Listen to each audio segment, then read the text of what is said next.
Hello and welcome to this brand new season of Leaders of Tomorrow, the only enabling platform for small businesses.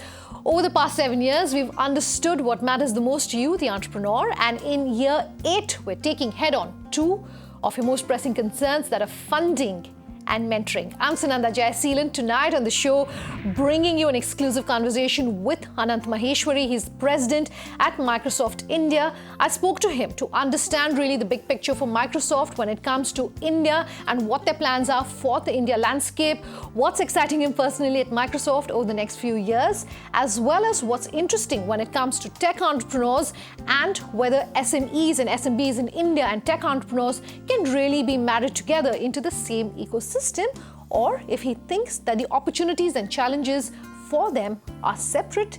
Listen in to some of the key takeaways from that very fascinating conversation.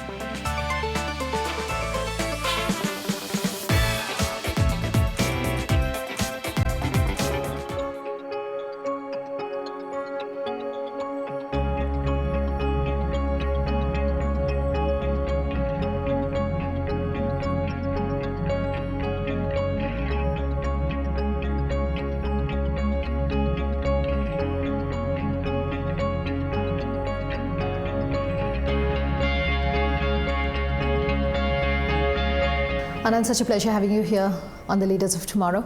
Thank you so much for having this show with me.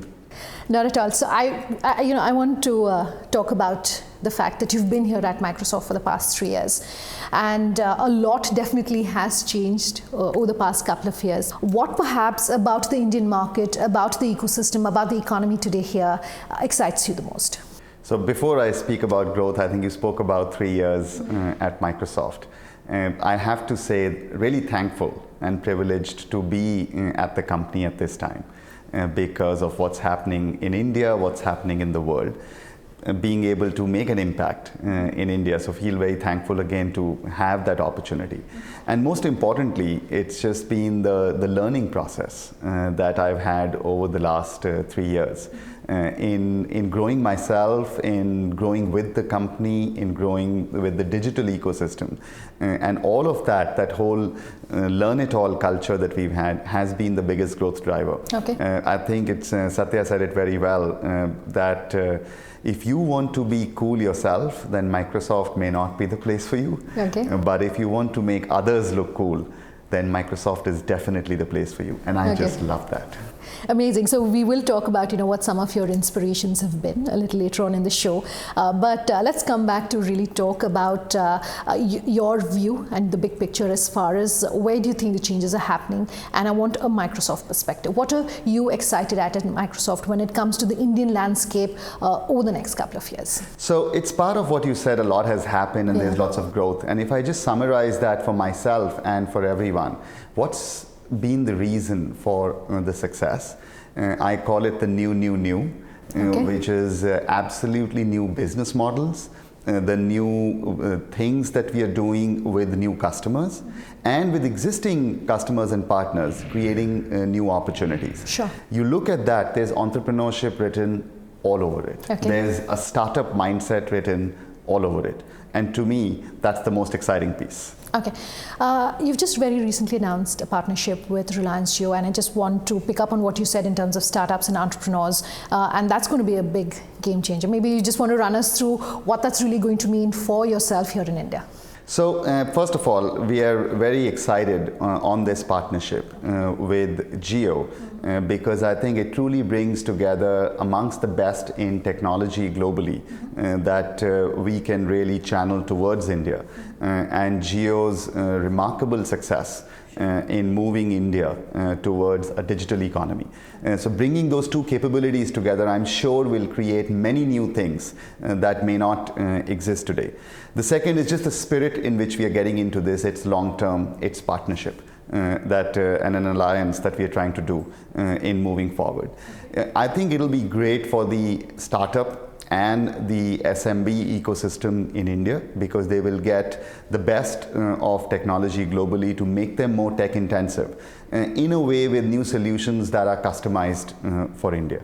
So to me, that is the aim of what we do. And of course, Reliance in itself is a very large ecosystem, and I'm sure they can really influence the tech intensity of India. Okay. Anything you can share with us in terms of the fact that I understand 2 data centers that have been announced, Gujarat and Maharashtra. Anything more on the cards that you're in a position to discuss? At this point in time, we made the announcements on what it will be in the near future. Sure. And I'm sure as we move forward, once they take place, there'll be new things that we will discover and therefore will react to them. Okay, so there are 2 parts that I want to discuss. And one, of course, is SMBs that you were referencing, and there is entrepreneurs and tech entrepreneurs, which is an equally exciting ecosystem here in India. Do you think the 2 of them, together can be sort of married together into the same ecosystem? Do you think the opportunities and challenges for both are different, and therefore you approach them differently? So best way to look at it is also what's happened in the enterprise and the large company ecosystem, and then you can draw analogies of what it would mean for SMBs, and then of course the tech entrepreneurs, as you mentioned. I'll speak about them. Sure. Today, every company is moving up the curve on tech intensity. Tech intensity is basically 3 things. It is technology, it is talent, and it's trust. These are the 3 things that come together to make a company more tech intensive. Sure. Therefore, you go to the SMBs, they need better technology, they need to have better skilling and talent, they need to have the trust of working with the new tools that they're deploying for their own success. And so I would imagine SMB business models to just transform as we go forward, because they will have the power at their hands. Coming to tech entrepreneurs, I think India is a great place because that do it all the time and can do anything attitude is just amazing, because we are able to then move forward in breaking new barriers. It is one of the best ecosystems around the world, amongst the largest tech ecosystems around the world. Therefore talent exists, and therefore you're able to solve problems also, which India uniquely offers, which can then be a template for the rest of the world. So to me, the landscape as well as the capabilities that exist, it's a very good place to be. Okay, this is perhaps a controversial question, so to speak, to ask the head of the largest tech company in the world. But the challenges in India perhaps lie in the offline world, right? When you're looking at tier 3 and tier 4.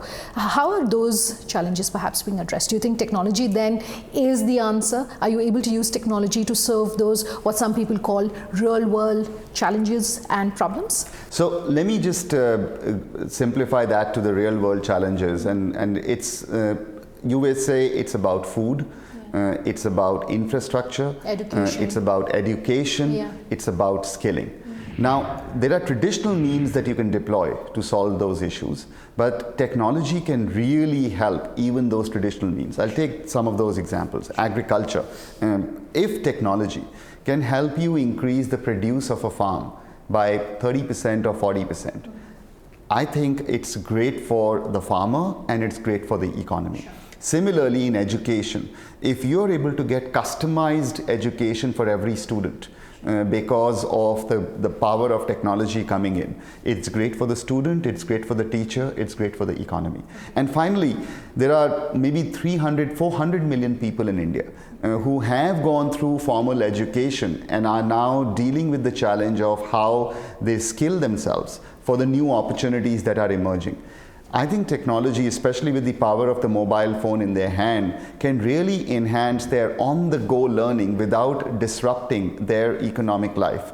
And that again is great for each person who works, it's great for each employer who brings them on board, and it's great for the economy. So I personally believe that technology can actually help those real-world challenges, which did not really have structural answers in the past. Okay.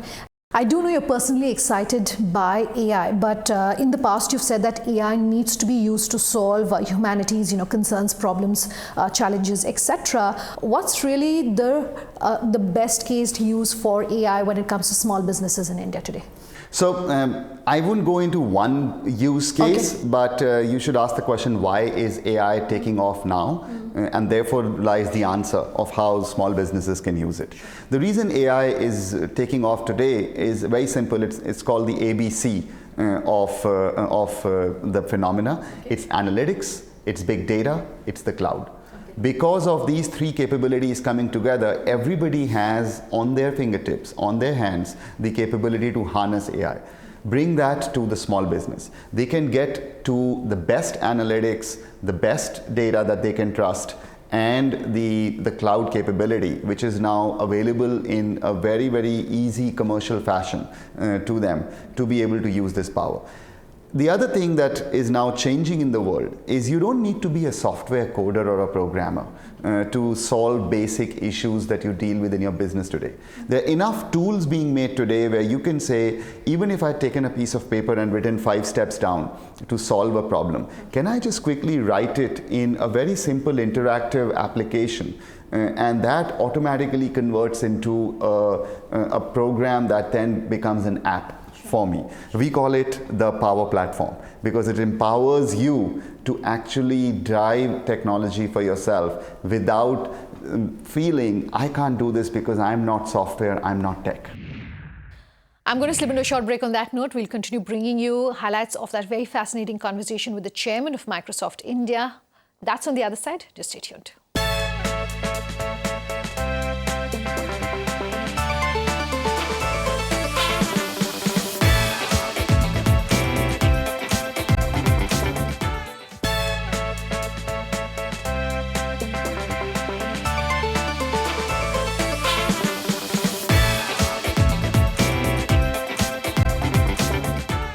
Welcome back with us here on Leaders of Tomorrow. Tonight on the show, bringing you highlights of an exclusive sit-down interview that I had with the chairman of Microsoft India, Anant Maheshwari, to understand really the big picture in terms of technology in the domestic landscape. What are the opportunities and challenges for small businesses and what's exciting him personally? Take a listen.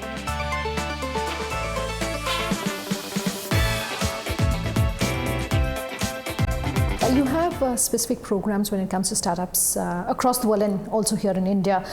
What can you tell us about that? So we think of the startup journey in 3 parts. At the start, in the growth phase, and then what everybody wants to get to, the unicorn phase or the exciting big value phase. So in the start, we work with them through 2 of our biggest initiatives. It's the M12 Ventures, where we provide some capital, and the Microsoft for Startups. The whole program where we bring startups on board, give them mentorship, give them the network, the ecosystem, and bring that initial going for them. In the growth phase, we have a unique program of co-selling with them. So we bring their solutions on board into the Microsoft portfolio and are willing to take them global and in their respective markets, whatever they want to target, to be able to use the Microsoft ecosystem to find customers, to move forward in creating new solutions along with Microsoft. And then finally, when they're in that unicorn big phase, we bring our global business development teams with them. We have a dedicated set of professionals who think about the big company challenges that they face when they are in that big phase. So we are able to transition them and their whole ecosystem, their own infrastructure into the big company phase. So we have very different teams that come together for them at different stages. Okay. Why is it necessary though for a company the size of Microsoft to, in some sense, partner these small businesses? Why is that crucial? The answer lies in our mission. Empower every person and every organization on the planet to achieve more. And therefore, startups are so critical to that mission. These small businesses are so critical to that mission because we can truly make a difference for them. So that's how we work in our mindset. Why is it work for them? Because of our focus. We are a company that has these guardrails, that we are not trying to help them and then go do something else with any of the work that we are doing with them. The whole focus that we have on the customer as an enterprise business is a unique business model that's consistent globally at very large scale. So therefore also they can see this as a long-term partnership for their own growth. So it's very mutual for them and for us. Okay, so if you are looking at a startup today for any of your Accelerator Incubator startup programs, what are perhaps the 1 or 2 things that you think, say, say, yes, I would like for this company to be a part really of these programs, essentially to use this answer to tell our startups, this is what you should keep in mind? So number one, they should be solving something that is relevant for their society, for their ecosystem, for the customers. So the nature of the problem and the nature of the solution that they are working on has to be scalable, has to be something that they can do with a lot more people. The second, I think, is how they bring their entrepreneurial energy in and what tools that they need, and we are able to then go plug those tools with them, because we are there to support them. So we try to find that equation very, very clearly so that there is clear understanding on both sides as to how we can enable them. And third, I think, is just bringing the people connections in our network to them, because Microsoft's a large ecosystem, and therefore we try to make sure that we make it very personal for them. What would you want for us small business entrepreneurs then to really take away from your personal experiences about how they need to, and it's necessary for them to learn on the job, and how they can ensure that their employees are constantly skilled? I think today's world is not about learning by going to school. I learn from my kids. I learn seeing how they're learning, because there is no fear of the unknown in today's younger generation. They know that whenever they're faced with a challenge, with a question, they can very quickly find answers to that, and they can move on and be able to find a way to solve that problem. Sure. I think that's the attitude that one needs to work with. I do that all the time. I learn from customers, I learn from partners, the entire team that I work with. There are such smart people. I always say I'm lucky to be working with a person for, say, 20 minutes or 30 minutes, and just observing what that person is doing makes me learn. So I don't think I need to go to school to learn. Second, technology makes it so accessible that there are some situations where you need deep knowledge.